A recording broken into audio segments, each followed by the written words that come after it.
আসসালামু আলাইকুম। Welcome to YouTube university channel.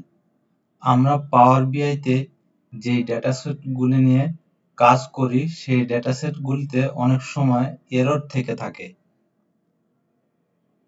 সেক্ষেত্রে আমরা ইচ্ছা করলে এররগুলি রিমুভ করে দিতে পারি অথবা এররগুলিকে অন্য কোনো ভ্যালু দ্বারা রিপ্লেস করতে পারি।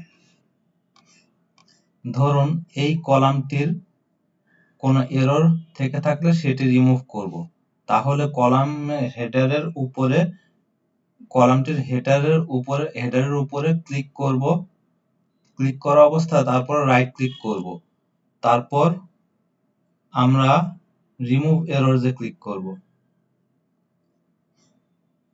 অথবা যদি আমরা এররকে অন্য কোনো ভ্যালু দ্বারা রিপ্লেস করতে চাই তাহলে এই কলাম হেডারে প্রথমে রাইট ক্লিক করব, তারপরে রিপ্লেস এররসে ক্লিক করব।